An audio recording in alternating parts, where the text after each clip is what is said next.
Alright, hey everyone, what's up? Gaming and NIA. Welcome to Autopsy Simulator. This is a demo, and I've been really looking forward to this game. I've been really looking forward to checking it out. It seems like a really cool concept.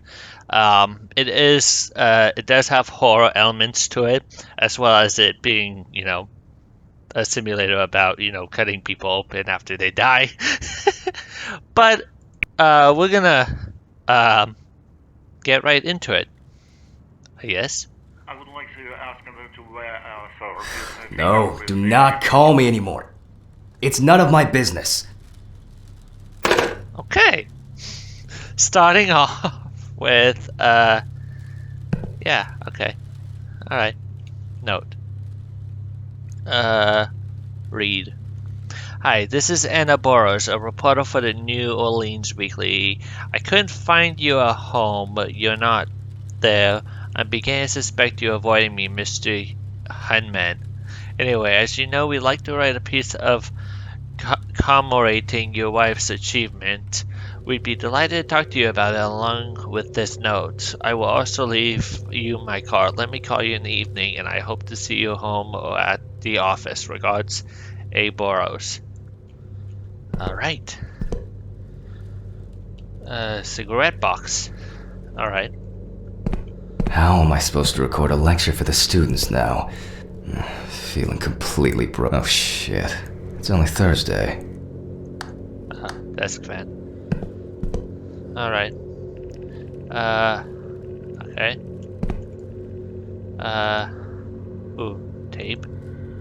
I borrowed it from Stephen. Since Alice died, Stephen is the only person I trust. Oh. Well, another person gone missing. Oh, I'm gonna go nuts if I don't take my pills. Look for your pills. Okay, so I just realized it said go to the bathroom and this door was not locked. Okay. Alright. So we gotta go to... Where are my meds? Your pills are right here, dude, apparently. Okay. Alright. There's that. Alright, cool. Alright. Now I can go get the camera. Go to the storage. Alright, cool. Storage. Easy. Oh, this place is starting to look like a garbage dump rather than a storage room. Camera. There we go. We got it. Well, I hope I won't forget to press the record button this time. Let's move on straight to our deceased. Alright. Go to the autopsy room. Alright, so I'm guessing we're kind of a teacher or professor of the... I'm wondering how the new tripod is going to work. Oh, here. Oh yeah, you just click. Just frame it properly and... Ah. Gotta move it. Oh, this should be fine. Awesome. November 21st, 1991. Time, 8:43 p.m. Recording for medical students from the University of Missouri. The autopsy is conducted by Jack Hammond. Ladies and gentlemen, it is always worth having a look at the files before conducting the autopsy. That is where we can find all kinds of clues to what could have potentially happened. Well, who do we have here today? Mention the rookie mistakes. Oh yeah, that's right. That's my order to sensify you for a few issues. First, due to the fact that in the process of revealing and securing forensic traces, interference that changes the primary condition happens. The photographic documentation plays a huge role in the entire process of examination. Then, the body needs to be placed on its back on the autopsy table. The pathomorphologist stands on the left-hand side of the body. Third, Alright. Oh, where are the damn gloves? Wait. Find and put the gloves on. Now Here. we can get to work. We're going to need the camera. It should be here somewhere. Camera? What? What do we need the camera for? Come on. Oh, must have left it in one of the drawers. Oh, right here. Camera! Let's follow the procedure and prepare photo documentation. We must follow the top-down. Before we start searching for traces on the deceased's body, we need to take a basic photo that goes in the files. Alright. Oh, F.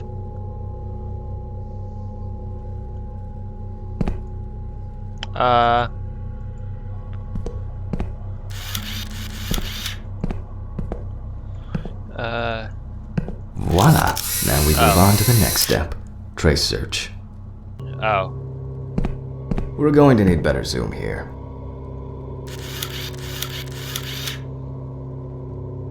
What are we doing? We're going to need better zoom here. We're going to need better zoom. We're going to need better... And that's perfect. Alright. Awesome. Oh boy. Okay. Oh, so we gotta search for... Oh, we gotta search.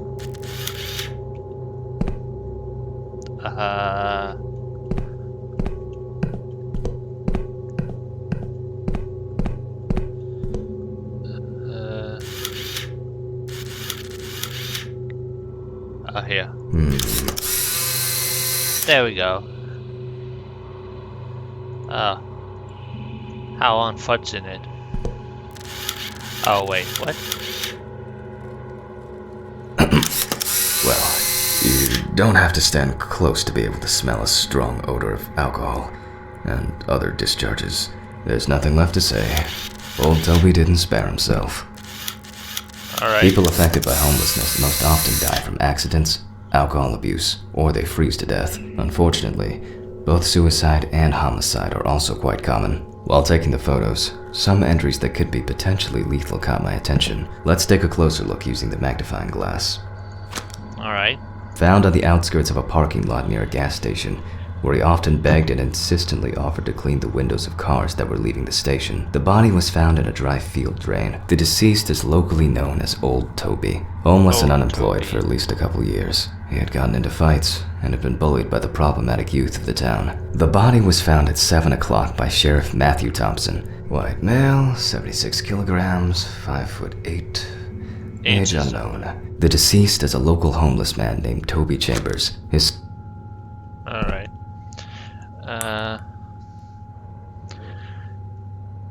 Investigate the cause of death. Take the magnifying glass from... There are frostbite marks all over the deceased's body, although they are most visible on the tips of his fingers. They can be recognized by the very specific color of the skin. However, yeah. the hands tell us much more. Yes. By the look of his feet, I assume Toby must have worn uncomfortable and dinky shoes for quite a while. However, such wounds have nothing to do with his death. Oh. Unfortunate. An old wound that hadn't healed properly. It must have been some kind of burn or other injury. Nevertheless, it has nothing to do with the potential cause of death. Right? Maybe. That's something interesting. While making photographic documentation, Examine the ecchymosis can marked be spot. seen on the deceased man's head. The appearance indicates the intravital nature of the wound. We'll come back later to see if everything is alright with the brain. What do we have here? Okay. Force bites and the hand scratches.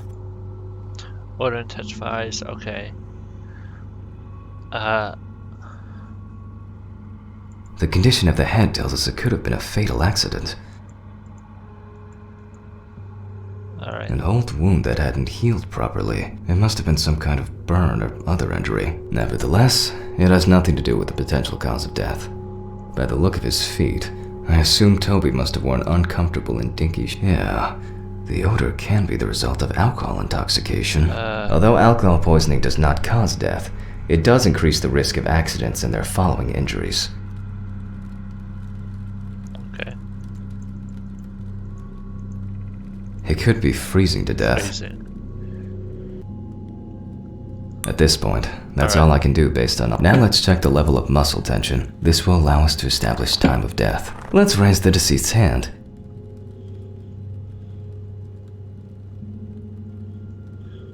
Alright.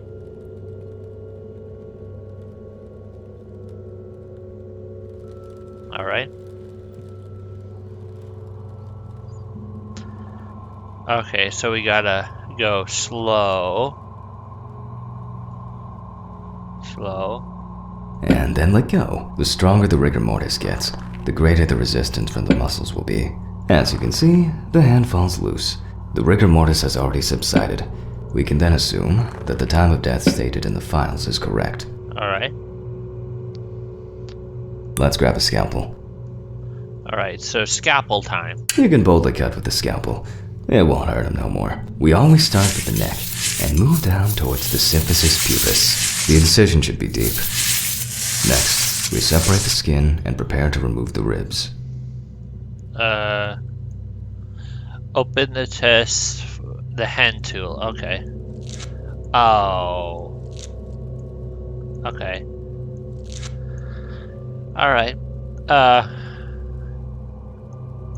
Okay. The adipose tissue has an intense yellow hue. As you probably already guessed, we're going to need the scissors. Alright. Scissors. Take the lupus. Alright.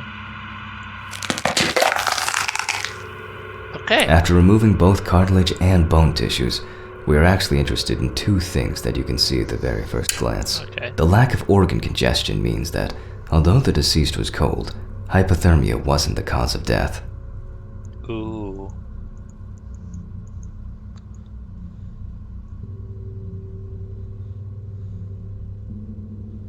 Okay. We can eliminate freezing as the cause of death. Alright. So... That's interesting. Frostbite in New Orleans. Actually, the weather this fall has been surprisingly nasty. Although alcohol poisoning does not cause death, it does increase the risk of accidents and their following injuries. Okay. Alright, take out the lungs and examine them. Okay. Okay then. So...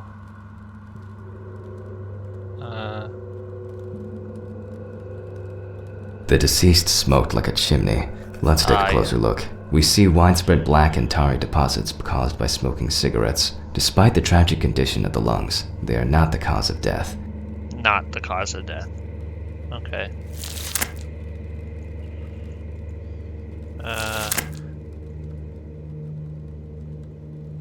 Okay. The deceased smoked like a chimney.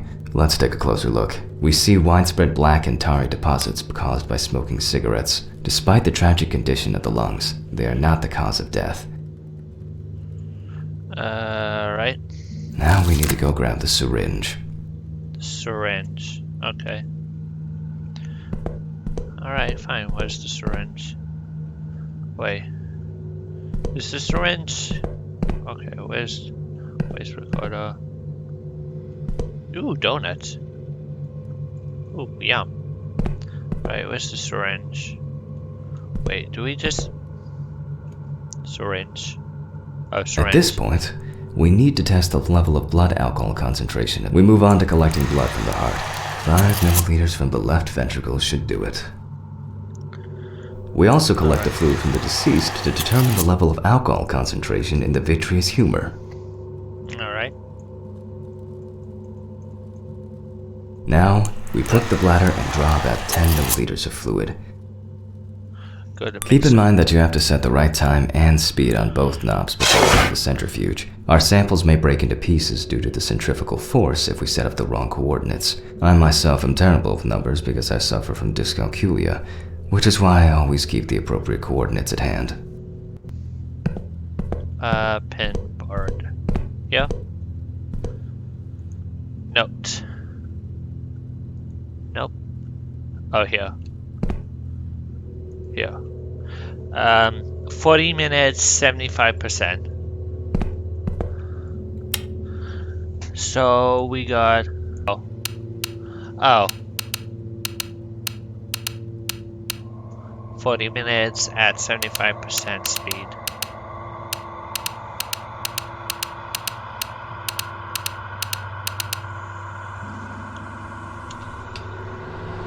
There we go.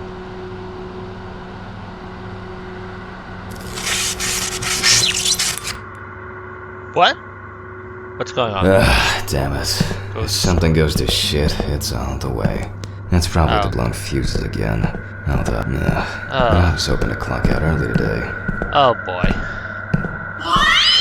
What was that? A cat? Where did it go?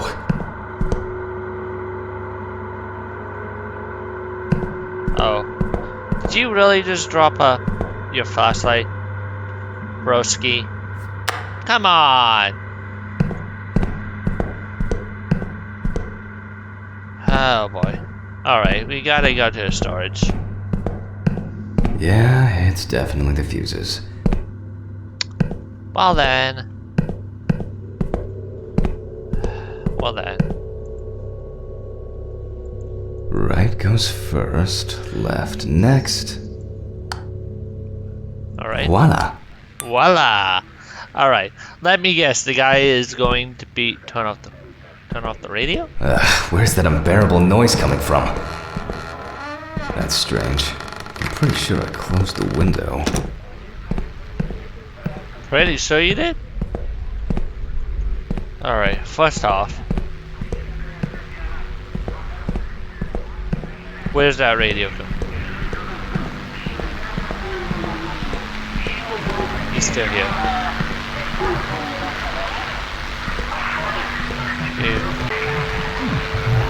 Oh, radio.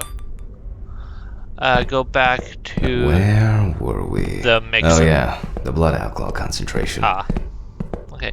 It's that was just something. Well, everything is telling us that the BAC, blood alcohol concentration, is high. Hence the smell we're getting from the deceased. Still, to be 100% sure, I have to send the samples to the lab. Unfortunately, I don't have the equipment to conduct a detailed analysis here. Alright. Take the stomach and examine it. Alright. So we gotta take the stomach. Now let's take a closer look at the stomach. Stomach. Oh boy. Oh. What? Where? Okay, so we gotta make this proper. There we go. As expected, the stomach has no major external damage. In this case, further inspection is no use. We must cut him open. Cut organ. Oh. Wait, do you... Oh, you have to... Oh, okay, my bad. Super careful. There we go. Move closer and examine it. That's interesting. In addition to a large amount of gas and liquid, the stomach also contains small amounts of yellow-grayish food content resembling some kind of meat. Either our deceased hadn't eaten in days, or some of the bulk of his stomach had found a way out. Okay. Oh, it couldn't have been suffocation, could it? Now we need to focus on the cardiovascular system, especially the heart. We take the organ and look it up and down, carefully. Alright, so we gotta take the heart. And then look around it. At first glance, the heart looks fine. The pulmonary trunk and aorta seem to be in good condition. There are no pathological changes that have contributed to our Toby's death. Well, once we've got the body ticked off, we can move on to the head. Alright. Let's take the autopsy saw to cut through the skull to cleave it in two. Remember, the skull, not the saw. Anyway, we will start dissecting the brain from the occipital lobe. In this way, the brain's dura mater is slowly revealing itself.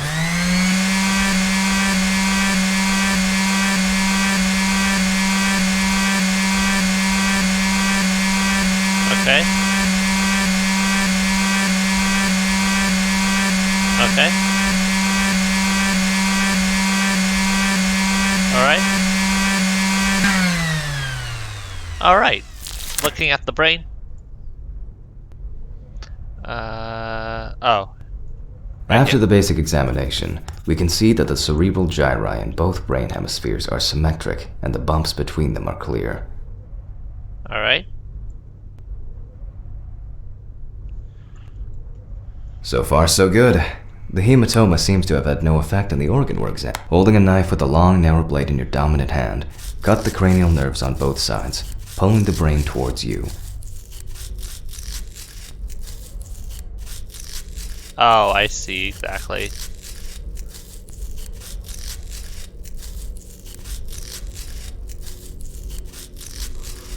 Oh boy.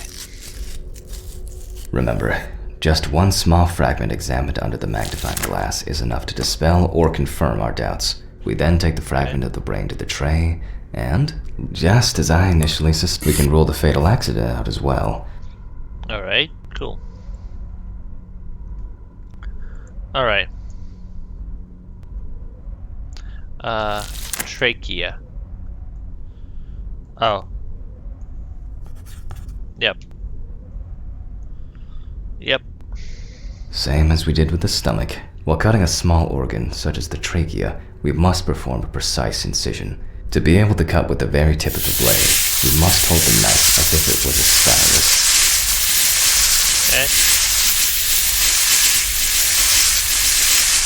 Ladies and gentlemen, I think we've got it. Based on the report and preliminary documentation, it is safe to assume that the deceased passed out after consumption of alcohol and then fell asleep on his back. Then the gastric contents refluxed and flooded the airways, causing death. That's why we don't forget about the recovery position at dorm parties. Okay. And now it's all clear. The death was caused by suffocation. Suffocation. Alright. Cause of death, suffocation. Signature? Oh, you gotta do. Boom. It went quite smoothly today. I'm about to get off. Awesome. We now come to the deceased's neck.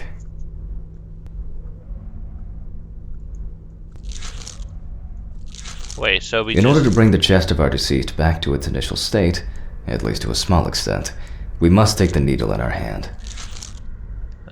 Needle. I don't need this tool now. Oh, needle. We sewed the deceased using the baseball stitch technique. This stitching method is very strong and quick to do. What? Hello? I should probably get to that. Yeah, I bet. Oh boy. Alright. I'm coming. Coming. Jeez.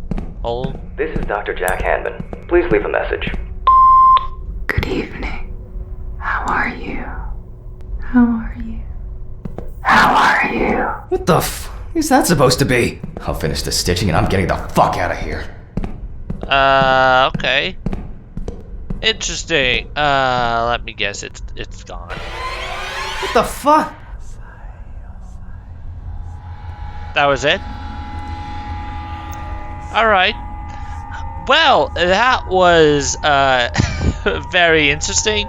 That's, yeah.